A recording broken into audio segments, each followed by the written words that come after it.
What is going on, beautiful people? The rare fish ecosystem is basically 2 months old, minus a few days, and it's just looking so good. It's all balanced and perfect now. In this video, I'm going to take you deep into the tank and just show you how it was all done, how I'm maintaining it, so that you guys can have great chance of success in your own aquariums as well.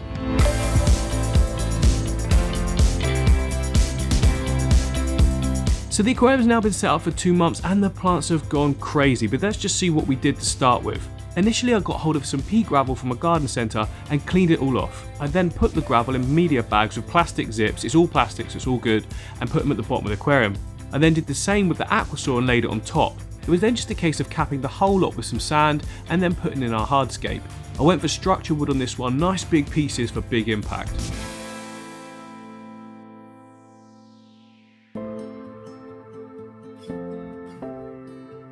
I then placed lots of sort of rounded pebble rocks around everything, multiple colours. I just wanted to go for something completely mixed in this one and it worked out great. Detail stones as well around all those larger boulders.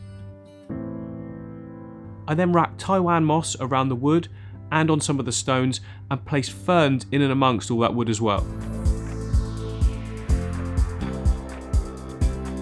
Anubias petite and bucephalandra was placed around the bases of everything, amongst other plants as well. We then filled the whole thing up with water, added our filter and put in the stem plants. The stem plants are key to this. They suck in so many nutrients that there's not much of a chance of algae to take place. We did get some initial dust algae going on quite often, but it cleared up pretty quickly after a few water changes and some scraping of the glass. All the fish were then added, which really brought the tank to life and completely finished the look.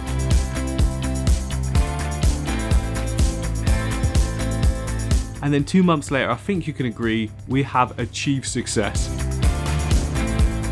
So one of the very first things you might notice is that there's basically no flow in the tank. Now the internal filter, we've just got a little internal filter in this one, it sort of gets clogged up over time, and then you have to clean them out. That's how I'm exploiting waste from this whole thing. Obviously I'm not doing water changes or gravel vacuum, so that's how the waste comes out. And that is demonstrated quite nicely here, look. So the filter's just gone, you know, a bit skew whiff, but look, there's basically the tiniest little bit of flow coming out of it now.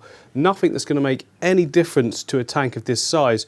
But I thought we have to have flow. If we don't have flow, we'll get loads of algae, right? Well, in my experience, that's normally when you first set up the tank. Now, once it gets established, the plants are growing crazy, all the fish are settled in, moving all about the tank as well, it seems like the flow becomes less important. Now, when I say less important, I'm not talking about for overall tank health. I'm talking about with algae. It just doesn't seem to affect things later on.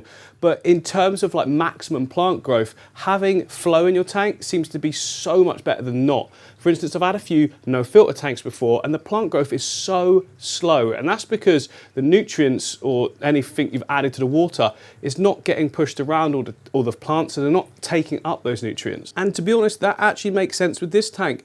I mean, look at the plant growth. It looks so good, luscious compared to when we first started, but there's definitely been a slowdown of the speed of growth since that back filter has stopped pushing the water around so much. I mean, even in the middle there, look, there's nothing moving at all. So we do need to clean that out. We do need to trim everything back a bit. It's going to probably look a little bit bare for a while, but I'm going to try and trim it in a way that doesn't just make it look unnatural and squared off everywhere. Do you know what I mean? I hate that look. When you get stems and you cut them, it just looks artificial straight away. And I'm not kidding you, I know this sounds drastic, but I would actually rather just start the tank again than trim all the plants back with that sort of, you know, squared off look. I really don't like it. Right, first job, I actually need to find which was the right plug. Yeah, that's the one. Oh, there's a little guppy hiding up here on top of it. That won't go there, put that there. Oh my goodness, this isn't going well. Unclip the bottom part, put the pump bit back in, transport it. I've got loads of these. If you don't have any of these, get loads of them. I can never find enough. There's always dotted around the place. It's so useful. Right, let's take a look at how we're doing after about a month this is without cleaning this. We've got, see, oh, that's heavy. That's a heavy sponge. Okay, it's not too bad. Right, first thing I want to do is put some water into this. Then I can squeeze all these sponges because I use them. I'll use all these nutrients then for my plants over the Angelfish Aquarium. There's so many nutrients. I mean, this water's turning black instantly. And also, this is how we export all those nutrients from the tank. We clean out these little filters. That's a coarse sponge. This one's more fine, so the fine one goes on top, and then it picks up all the smaller particles from the water. That's why my water's so clear as well. So, oh my goodness, there's so much in this. Yeah, watch this, look. Look, there's so many nutrients in there. All good. In fact, look, over at the Angelfish Aquarium, I've massively reduced the flow now, guys. If you have a look, it's going this way, hitting this, and it just dissipates. So the plants are barely moving. Now, some of you are saying, oh, let's see, look, angels, all more coming out now. A lot of people are saying the flow is too high for the angels. Now, these guys are brave ones. Remember, they're just little babies, and this has all been changed around recently when I changed up all that substrate. So they're still a little bit shy, but these guys get more brave, which actually bring out more of the others. It's definitely not a flow issue now because look, plants are barely moving, so we're all good in that aspect. But I brought you over here to look at the plants. Look at how good they look. This is the Monstera plant. And leaves are just so luscious and healthy. We've got new ones shooting out like every day. And then the ficus this side is also doing great. It looks darker there than it is because a lot of people are like, oh, that's not enough light. But remember, there's a light right there. Hang on, let me adjust. It's more like how it actually is. But if I keep it that bright, this tank looks super sort of vibrant. Yeah, anyway, that's all good. We can now put the filter cartridgey thingy that holds the sponges. That's not the technical name for it. Stick that back in. And now we can switch it on. We should have some decent flow going now. Right, you ready? 3, 2, 1. I can't get this in. Why can't I get this in? There we go. We're in. Oh, now there's definitely flow. Look at that. Yeah, so not only have we chucked out a load of gunk that was probably in the sort of pipe work of the filter, you can now see there's a lot more movement in that back area. It's stopping around here because obviously we've got so much plant growth, and that's some of it we need to sort of cut back. Over the top though, if we look, yeah, it's way more now. All the fish are swimming into it. They're loving it. Yeah, down there, look, we're seeing. See that? See how the rotala and that's being blown around? So we've got loads more flow again now.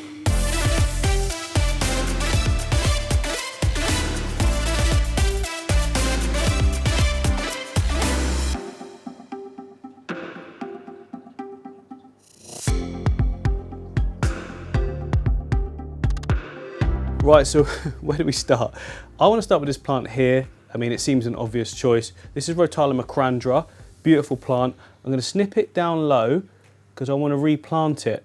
Actually, I need to go lower than that so that it pokes out the top. I want to replant it right next to it, you see. We've also got such good hydroculture Japan here as well. Oh, I don't want to trim it, but it has to because it will take over. I'm going to put it in some other tanks I've got just so I'm not losing it. I'm going to hang it on the light. Perfect. Come down low again for the macrandra. Just taking my time with it. I mean, a lot of people when they do this trimming, they just go hack, hack, hack, and it all sort of, oh, I nearly hit that green Respora then. Wasn't paying attention. There we go, a little bit of Rotala there as well, rotundifolia. Coming really low. There we go. So I've got all those pieces of macrandra out now. There's a gap here, that's where I want to plant it. And of course, the great thing about stem plants, all you've got to do is grab them at the base and push them into the substrate. Oh, there's not a lot of space there. And there's a few more pieces as well, a little bit bigger. And that's hopefully securely in. There we go, yeah, looking pretty good. And then from where we trimmed it, more will grow, and these will grow as well at the same sort of speed. And then we'll have to cut it again.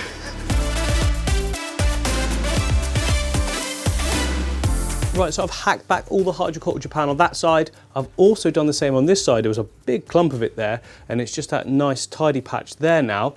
And I've placed it here in a nice little clump. I've organised it neatly so that I've just got to pinch it there. And I want to place it over here in the Angelfish Aquarium. I've already done a little bit of it there and some of it in that middle bit. I'm going to put some over this side as well. It's just going to grow really good. And then that means I'll have 2 tanks to be able to take that plant or trimmings from that plant and put into new ones again. This is how I cultivate lots of my plants, just in setups. And then when you do a new one, you take the trimmings, blah, blah, blah. You know, you've got brand new, established plants. Well, not brand new, you know what I mean? Recycled? Is that the right word? Maybe, I don't know. Oh yeah, and I've ordered a step ladder to be able to go in the tank rather than using this spinning chair that tilts back.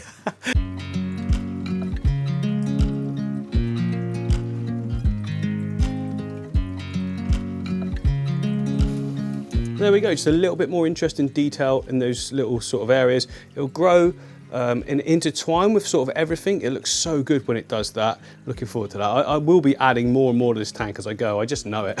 I can't stop fiddling with it. Probably these guys are just staying in their own little section. It's not the flow, remember. Look, it's basically no flow anymore. So now I'm going to make an attempt at this side here. It's quite overgrown. I don't want to square it off, like I said, so I'm going to kind of hack at it, but like loosely. Maybe if I just sort of, I don't know, go to town on it in a really rough way. Come on, fishies, out the way. We haven't got time for this. And interestingly, this big bunch here was just a load I trimmed these from another tank. I put a little plant weight on them, just chucked them in the corner because I was going to use them, and I've just left it. Actually, that hacking I'm doing is working quite well. Look, it's keeping everything kind of random. You know, I definitely need to get up there in this section because this is where we need to clear it out so that the water can continue to flow around the tank because it's just blocking it at the moment. Come out the way, come out the way. So yeah, we've opened up that side really well. We're looking good in this section, all the way across here, looking good. It's now going to be a case of sorting out all of those background plants as well, which is nice and simple. Those ones I can kind of hack off, if you like, squarely, because they're only placed at the back there for nutrient absorption. You can't really see them anyway, can you? Yeah, I'm just going to get in here and just start hacking it. I'm not taking any care over this one. There's no point wasting time on it, to be honest. Just need cutting and then they'll grow back. This middle lot, actually, it's the middle one that's not actually looking that healthy. I guess it's because it's been blasted by the flow for quite a long time. Now, I don't know about you guys, but I'm a massive advocate of like collecting up your trimmings and reusing them. Not the little ones, there's loads of sort of little pieces left. But over here, look, I've collected up a good bunch of them. Now, all I'll do is just stick a plant weight around them, each one, and stick them in a tank that's already established, you know, a little bit like I've done here. So this is the albino rosy barb aquarium, and you can see here, this is what I've done one previously, and just a little plant weight. They're already starting to root into the bottom there without me planting it. So I just plonked that in. It's growing really nicely, and I'll do the same with these ones, just so that when I do a new setup, I've got plants to use. Established plants are just so good. Like, it seems such a shame to not reuse them.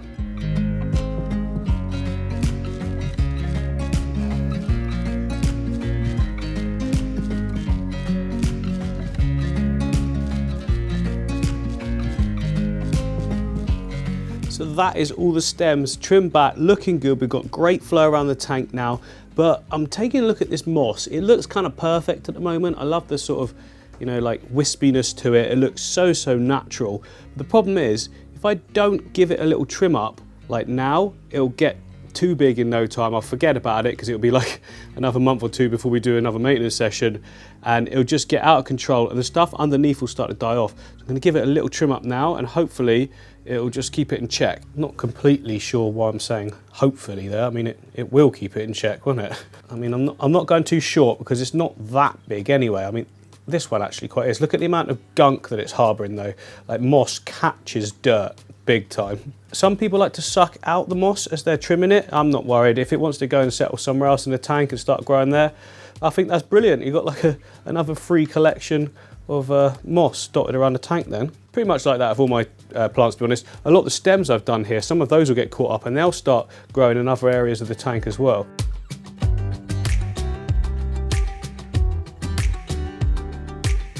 And that is awesome. Now, if you notice, look, there's a slight tinge to the water. That is tannins from the wood that we got there. So that was brand new wood when we put it in. It's only had one water change since it's been in there, and that's why we've got that sort of greeny browny tinge to the water. Now, being an ecosystem tank, I don't really want to be doing loads of water changes, but I'm going to do one just to remove those tannins. They will not just go on their own otherwise, and it will just sort of give us a fresh new look. It's not required for me to do this because, you know, the health of the tank and the fish is really good, but I just want it to look a bit cleaner. Do you know what I mean? It is clean, but I want it to look clean.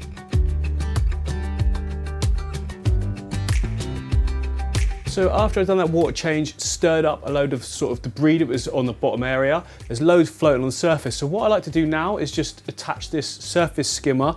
I'll just take all that out, job done, and then it should remain clean on the surface then the whole time. I mean, that's what I've done with all my other tanks and it worked well. So hopefully this will as well. Suck. Yeah, so it's taken most of the stuff off the top now. Need to be careful though, because some of these fish keep getting a little bit too close for my liking. There's quite a decent sized sort of gap here. I mean, they do seem to know what's going on and they move away as soon as they get too close. But let's have a look at the surface now. There we go, look, apart from the air bubbles, and that's just where all the plants are just a combination of photosynthesizing and also like air bubbles that are in the water, the new water gone in, so they get all caught up and yeah, that's all going everywhere. Something about massively bubbled water that looks really healthy, doesn't it? I don't know why it looks more healthy, but it does.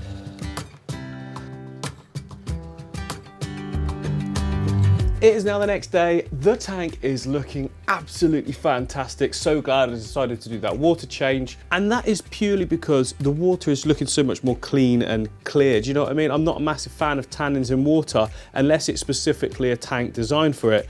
You know, planted tanks like this with tannins just doesn't look right to me. But look at how good the fish are all popping now. Look, they're going everywhere. Look at this as well. The Galaxy Resporas coloured up so nice if we can get a focus on them. It's quite hard, it wants to focus on the background. Let me do manual. Okay, we should be able to sort of get some now. There we go, look, whoa. So most of them seem to be hanging out in that sort of area back there where this piece of wood is. And it's almost like they've got like a little breeding patch maybe going on there. I don't really know for sure, I'm just guessing that. But all of the plants are looking so healthy. Now, how am I doing this without CO2? Most people think that you have to have CO2. Now, it depends on your tap water, for instance, but you should be able to grow plants no matter what, to be honest. I mean, certain plants will grow better than others, but overall, you can have a beautiful planted tank without CO2. Now, the absolute key to this is getting the right lighting, so just enough to cause really good plant growth, as we're seeing here, but not so much that you're going to get algae. Now, a lot of times the high-tech systems require really high nutrients and high lighting. So that's fine though, because everything's turbocharged, plants are growing so fast. There's only so fast the plants can grow in this system because there's no CO2. So we don't want to exceed the nutrients that are required for the growth, and we don't want to exceed the light either. It takes a lot of practice, a lot of trial and error, and a lot of dialing it in, but eventually after like a month or two, you can get it to be just like this. Now, some people say it's fluke, but when you've replicated it quite a few times now in lots of aquariums all around me, I think it's probably not fluke, is it? It's just cancelling out certain things and adjusting to what you see is correct. So we've removed a ton of water. There's a lot of plants in here, remember. So next thing is to add a fertilizer. Come over here, come over here. Where are you? Where are you? There we go. I used API Leaf Zone. Basically, we've got iron and potassium in this. I feel like there's enough stocking here to provide all the other stuff the plants would need, just from waste in general from the fish. So this is all I use. I'm gonna put a couple of capfuls in, job done.